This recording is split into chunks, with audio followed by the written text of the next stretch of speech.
Estamos aqui com Thomas Sigrist, grande ilustrador, publica uma média aí de um livro por ano, mais ou menos, nos últimos tempos. Sempre que tem um evento Avistar, você está com alguma novidade.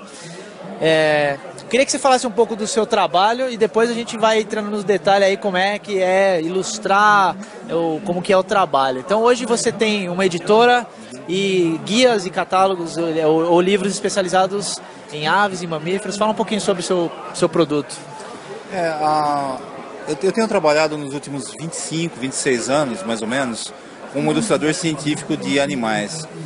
E a partir de 2013 eu decidi trabalhar com uma editora própria, né? Eu criei uma editora chamada Aves Brasilis, com foco para publicações técnicas e artísticas nesse campo de história natural.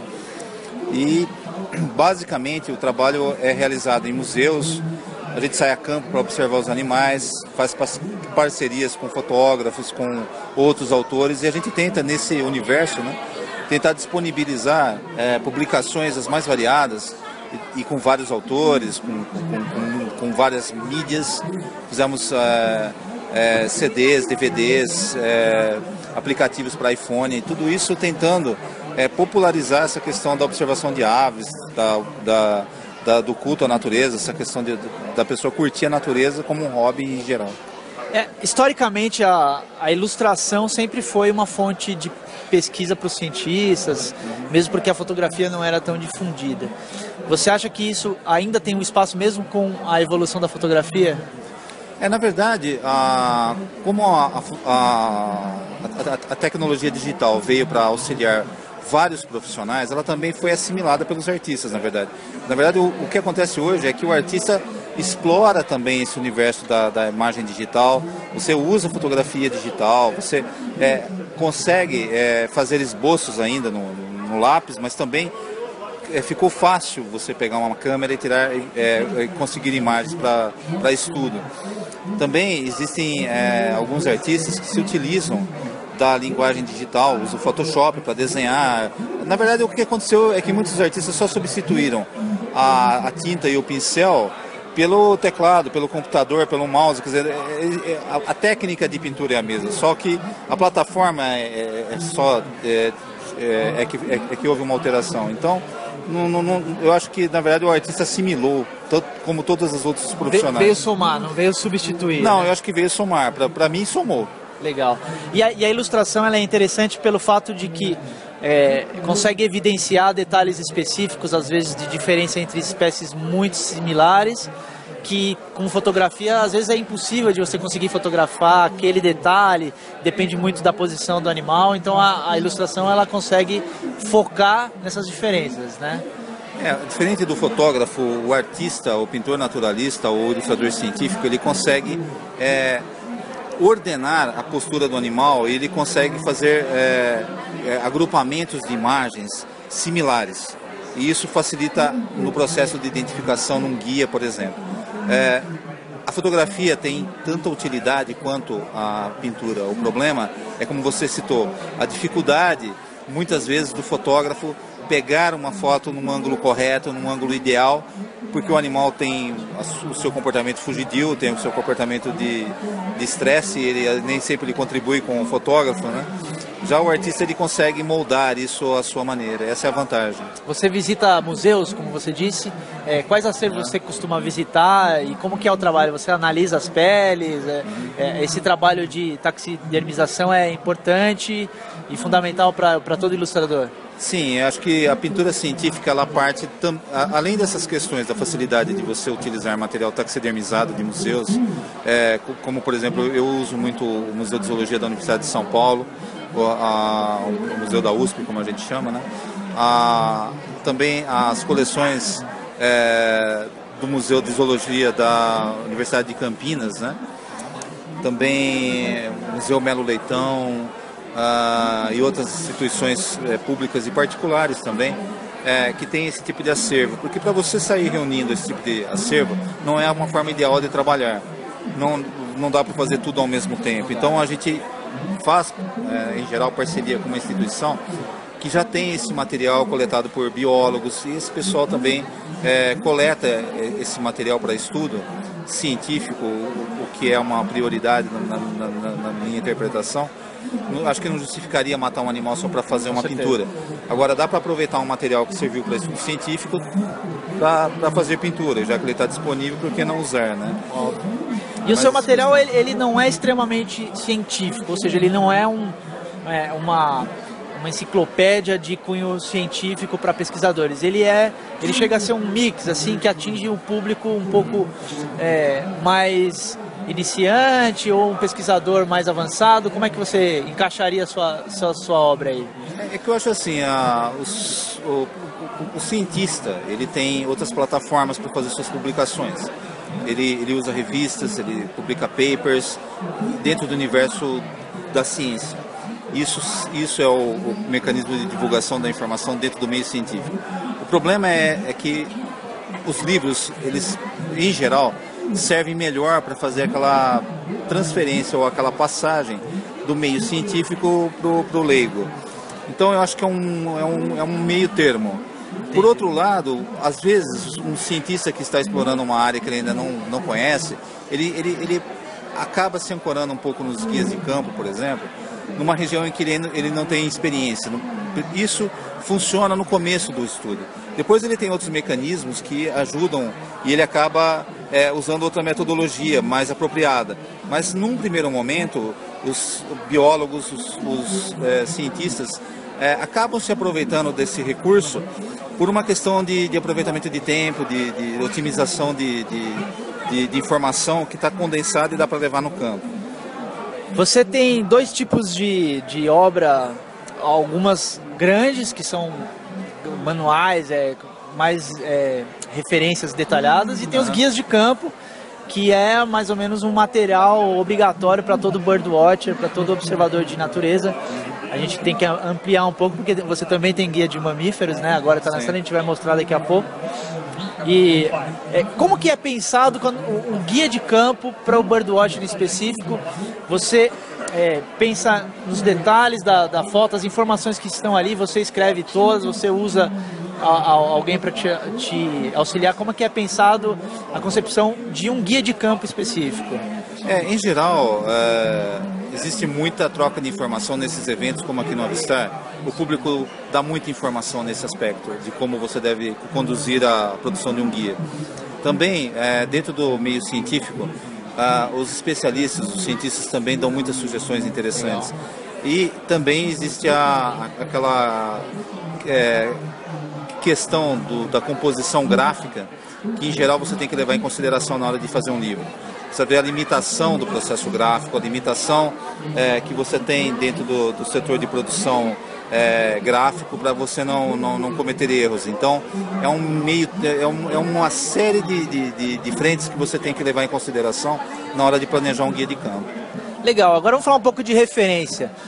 Quem são suas referências no campo da ilustração científica e da onde que veio esse seu talento, esse dom? As ilustrações do Thomas são extremamente realísticas, é fantástica o tipo eu me arrisquei a desenhar já alguma coisa e conheço um pouco de arte. É fantástico o seu trabalho. E da onde que vem esse conhecimento, essas referências? Eu tive muito tempo, eu trabalhei como químico em pesquisa de plásticos e tive sempre muita facilidade ou uma certa formação dentro da questão do método científico. Então, como artista, eu não tive muita dificuldade de entender como é o trabalho de pesquisa. Isso ajudou bastante. Também, eu tive... Quando eu comecei a pintura, eu tive algumas referências que eu procurei, principalmente no exterior, que eram artistas muito consagrados. O Lansdowne é um canadense muito famoso no país, né, no Canadá. Roger Todd Peterson, tem Guy Tudor, e outros grandes nomes da pintura como referência. Aqui no Brasil, o Etienne de Monte foi uma referência na época em que ele trabalhou com o Ruski. Ele ilustrou vários livros do Ruski e aquilo teve uma certa influência sobre o meu trabalho.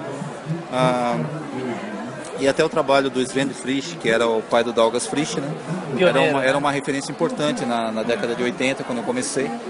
Mesmo porque acho que foi um dos primeiros guias de aves. Sim, aqui no Brasil era o que a gente tinha disponível nas livrarias, era o que você encontrava para comprar, então teve uma certa influência, né?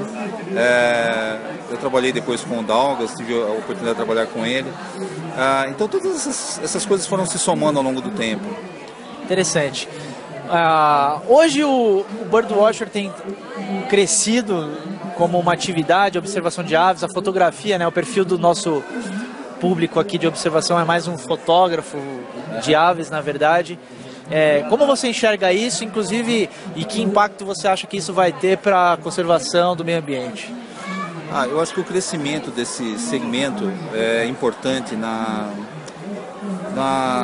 educação ambiental. Eu acredito que quanto mais pessoas praticarem a observação de aves, mais isso vai se difundir entre os jovens. Eu acho que as mudanças que todos esperamos em relação à preservação do meio ambiente deverão acontecer nas próximas décadas, com essa nova geração que está surgindo. Porque a minha geração não encontrou ainda os mecanismos para fazer essas mudanças. Porque nós não tivemos educação ambiental. Eu não tive isso na minha formação escolar. Eu me lembro que quando eu era garoto não se falava disso.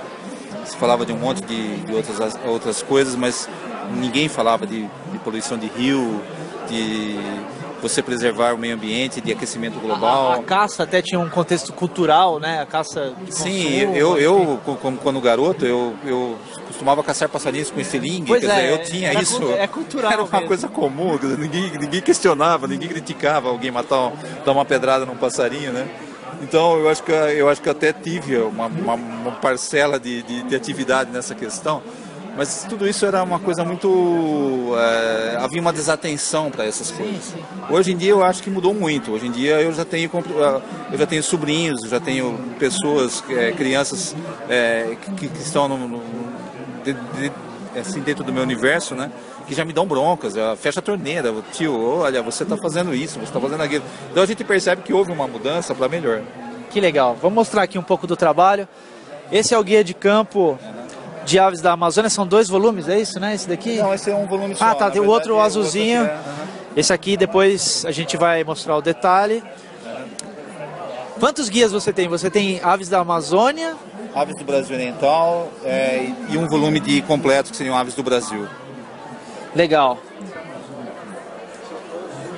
Ainda sobre os livros mais extensos e obras mais completas, agora é o lançamento desse ano aqui, Mamíferos do Brasil, uma visão artística seguindo aí o padrão dos outros títulos, né? Sempre tem uma visão artística, porque realmente se trata de arte, não é só ciência. Sim. Fala um pouco então sobre esse livro de mamíferos, que tem até sido apontado por alguns companheiros que eu já conversei aqui como uma coisa rara, não tem muita publicação para quem é observador da mastozoologia aí, que prefere olhar... Na verdade é o seguinte, nós observadores de aves somos observadores de natureza, né? Então assim, eu me interesso muito por mamíferos e todo esse público é muito interessado. Então esse livro é muito interessante para esse público. Fala um pouco sobre ele. Na verdade a ideia de fazer mamíferos veio depois que eu terminei o trabalho com aves, né? Eu senti falta de disponibilizar informações sobre outros grupos. Também, quando você sai para observar aves, você frequentemente esbarra com outros animais. Pois é. É inevitável que você vai ver cobras, que você vai ver sapos, que você vai ver insetos, que você vai encontrar mamíferos, macacos, todo tipo de animal. E toda essa questão envolve a produção de material didático, de material de referência que consiga orientar as pessoas também, tanto quanto as aves, né?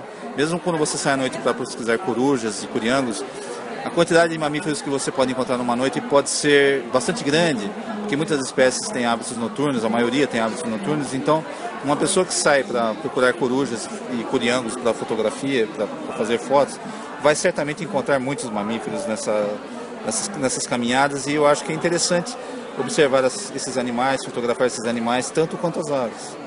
Legal, tá então o lançamento Mamíferos do Brasil.